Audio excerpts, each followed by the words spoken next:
Time. It's the one thing we take for granted until we don't have any left. For death row inmates, the final 24 hours are a countdown they can't escape. Every tick of the clock pulling them closer to the inevitable. Some spend their last moments in silence. Others make peace with their past. Some fight until the very end. Their crimes put them here. But does their execution bring justice? Or is it just another life taken? This is what happens in the final hours before death.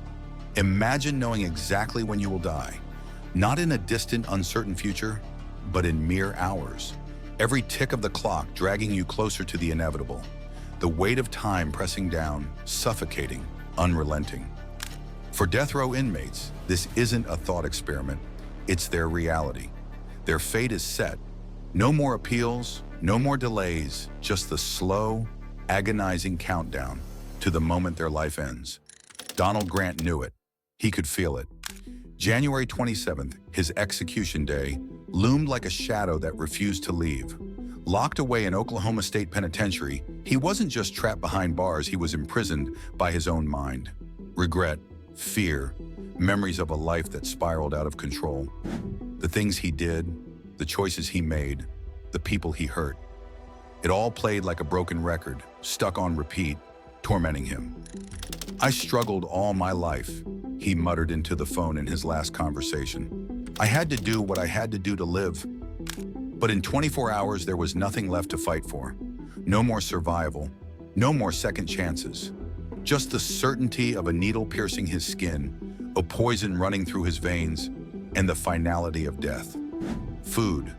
Something so simple, so ordinary. But when it's the last meal of your life, it becomes something else entirely.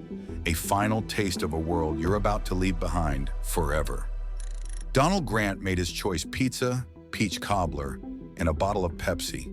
Did he savor every bite? Or did it all taste like nothing, drowned out by the bitter reality of what was coming next? Thomas Creech, a man who had spent 43 years on death row, chose fried chicken, mashed potatoes, and ice cream. A comfort meal from a childhood he barely remembered. Some inmates make choices that feel like statements. Keving Johnson, he refused his last meal entirely. A silent act of defiance, or maybe just the weight of knowing that food no longer mattered.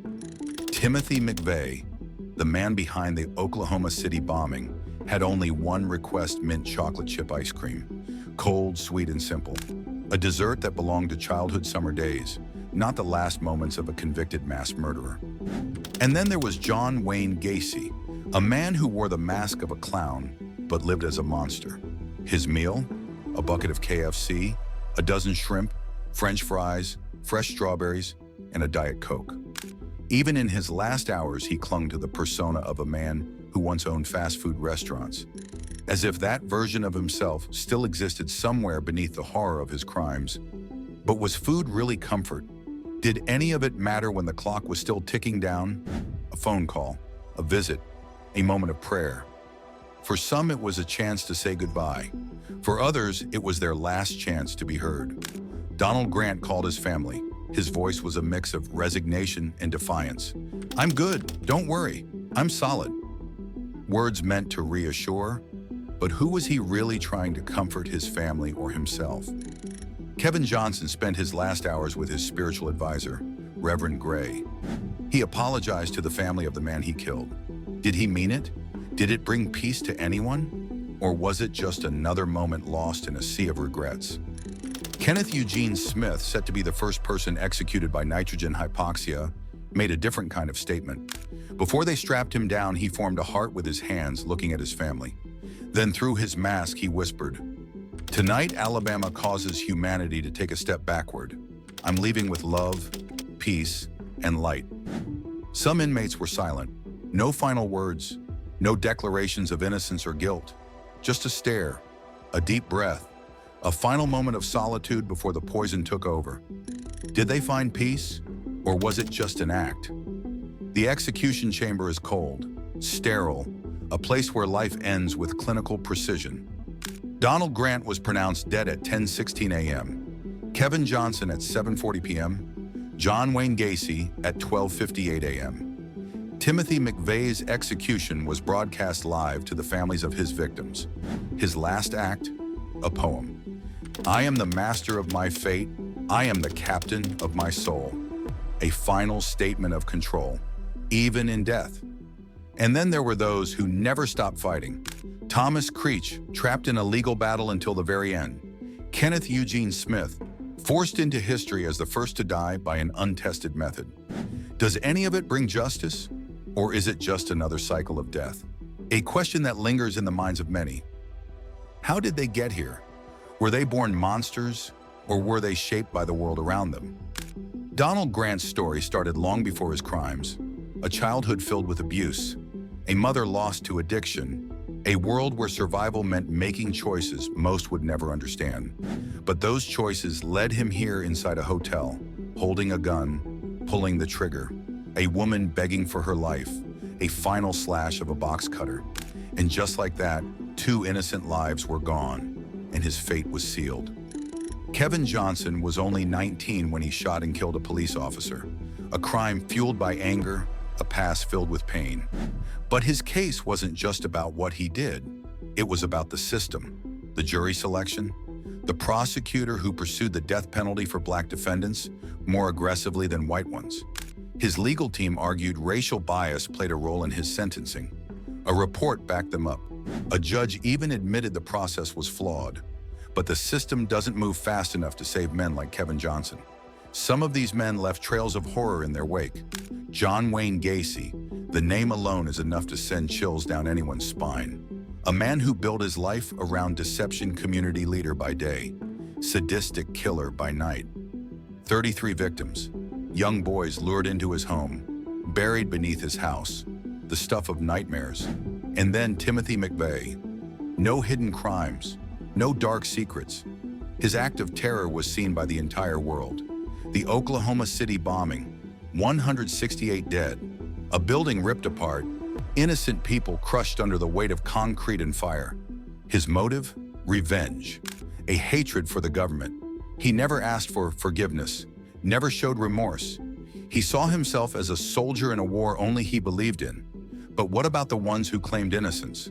The ones whose cases were tangled in decades of appeals, retrials, lost evidence, and doubt. Thomas Creech, convicted of killing a fellow inmate, but his legal team argued errors in his trial. They fought until the very last moment. A man locked away for 43 years waiting to die. Kenneth Eugene Smith, hired to kill a woman for money, a contract killing that ended with a brutal murder. But it wasn't just his crime that made history, it was the way he was executed. Every story is different, every crime unique, but the outcome, always the same: justice or revenge, punishment or cruelty. The death penalty is one of the most contested punishments in history. For the victims' families, it's closure, a guarantee that the killer will never hurt anyone again. For critics, it's a broken system. Innocent people have been executed. Racial bias influences who gets sentenced to death. And for some, like Keving Johnson, the question of fairness remains unresolved. Kenneth Eugene Smith's execution by nitrogen hypoxia sparked a new debate. The method had never been used before. The state called it humane. But can death ever truly be humane? And what about those who were innocent? Cameron Todd Willingham, executed in 2004 for an arson that killed his children. Years later, experts determined the fire wasn't arson at all. He died for a crime that never even happened. How many more names are on that list? There's no second chance. No appeals after the chemicals enter your bloodstream. When time runs out, it's over. Whether guilty or innocent, remorseful or defiant, ready or terrified, death row doesn't wait. Donald Grant, gone at 10:16 a.m. Keving Johnson, gone at 7:40 p.m. John Wayne Gacy, gone at 12:58 a.m. Timothy McVeigh, gone at 7:14 a.m. Names etched into history, some remembered for their crimes, others for the controversy surrounding their execution. But all of them met the same fate. The question lingers, was it justice or just another life lost? And the bigger question, who decides? Is the death penalty about justice or is it just revenge? If you found this story thought-provoking, share your thoughts in the comments. Do you believe in capital punishment? Do you think justice was served? Let us know. And if you want to see more deep dives into the darkest corners of history, make sure to like, share, and subscribe. Because stories like these, they never stop.